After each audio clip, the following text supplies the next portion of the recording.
皆さんこんにちは。今日も見に来てくれてありがとうございます。アビです。今日私はグランドオープン初日のポケパーク関東にやってきました。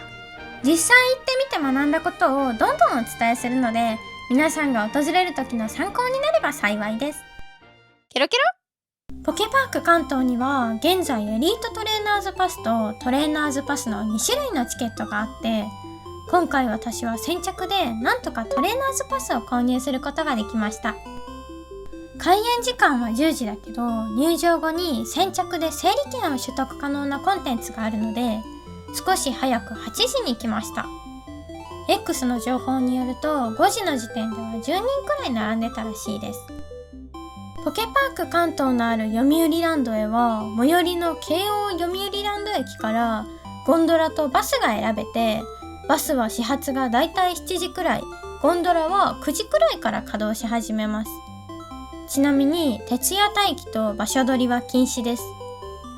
9時頃からゲートの中から音楽が聞こえ始めて、アーリーオープンあるかって周りがざわついてたんですけど、結局なくて10時ちょうどに入場開始でした。ポケパークではなくて読売ランドの入場後から整理券が取得可能なので、入場後マッハでアプリを開いて申し込みをします。アプリの利用にはログインが必要なので、自宅で事前にインストールとログインまで終わらせておくのがおすすめです。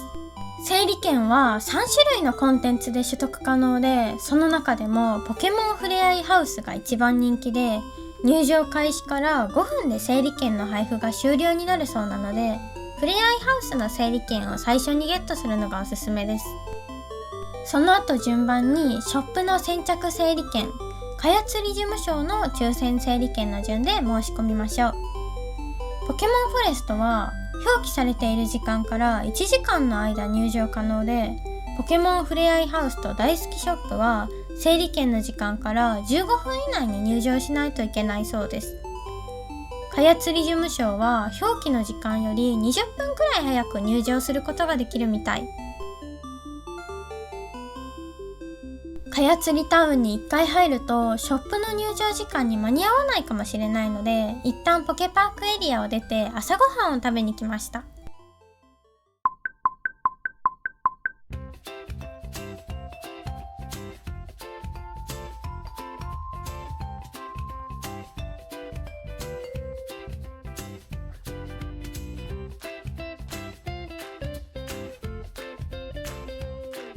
限定品は1人1つまで購入可能で、限定品を購入するときはレジでポケパークのチケットをスキャンされます。10時45分ショップ入場で、私がお買い物したときはレジの待ち時間は10分くらいだったんですけど、 X の情報によると最大で1時間半くらいレジ待ちした方もいらっしゃるそうです。清掃も完了したのでかやつりタウンに入場しました。先着整理券がゲットできなくてポケモン大好きショップに入れない人も安心してください。かやつりタウンには屋台があって清掃もできるし、グッズも売ってました。その中でも151種類あるランダムピンズがめっちゃ人気で、1時間くらい待ち時間があるよってスタッフさんが言ってました。ケロケロ。かやつり事務所はだいたい席が決まっているみたいで、今回私はピカチュウゾーンでした。懐かしの BGM とともに迫力のあるロケット弾とピカチュウのバトルが見れて大興奮です。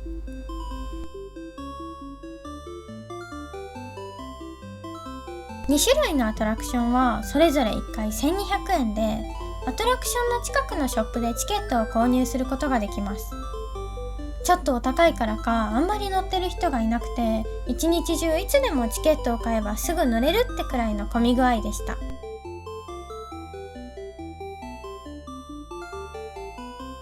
かやつりタウンには一緒に写真を撮ってくれるポケモンさんたちがいっぱいいます。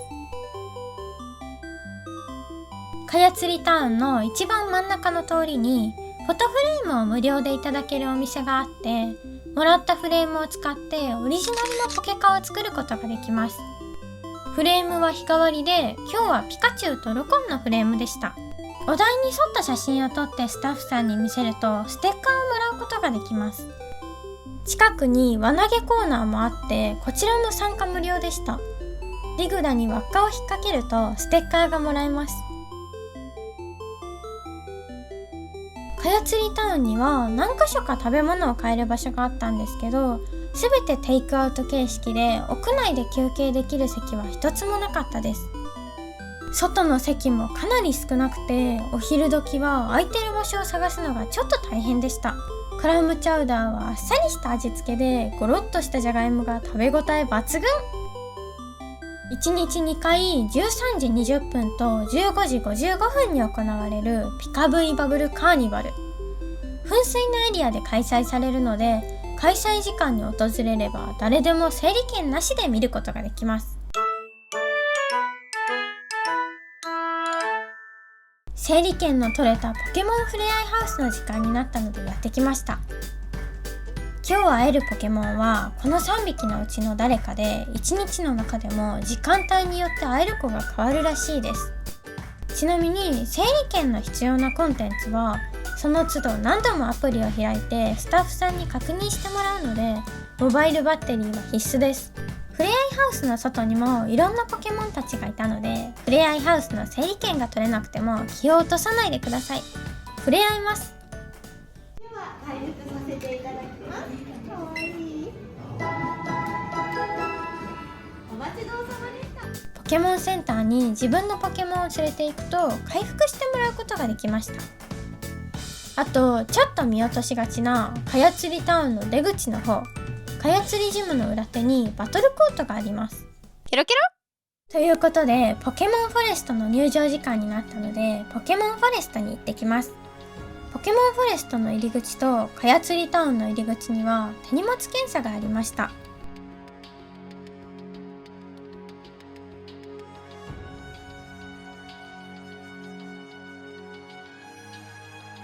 ポケモンフォレストは柵などのないエリアなら近づいていいらしく、ポケモンに触るのも OK だそうです。木の実は触ってはいけないそうなのでお気をつけください。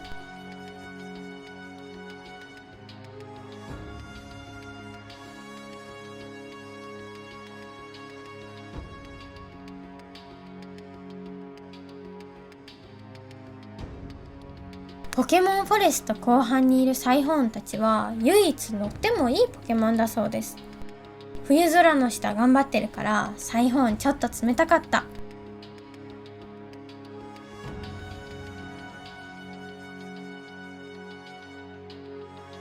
見ても一緒に踊っても、ポケモンフォレスト内はどこを見てもいろんなストーリーがあって、無限に時間が解けていっちゃうくらい見どころ満載でした。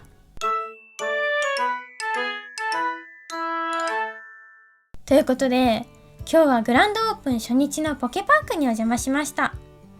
懐かしの BGM とか可愛いポケモンたちとか見るところが多すぎて1日じゃ足りないくらい楽しかったです。先着チケットは今出ている分まで全て売り切れで、2月12日まで5月分のチケットの抽選申し込みを受け付けているみたいなので、気になった方はぜひポケパーク公式から抽選に申し込んでみてください。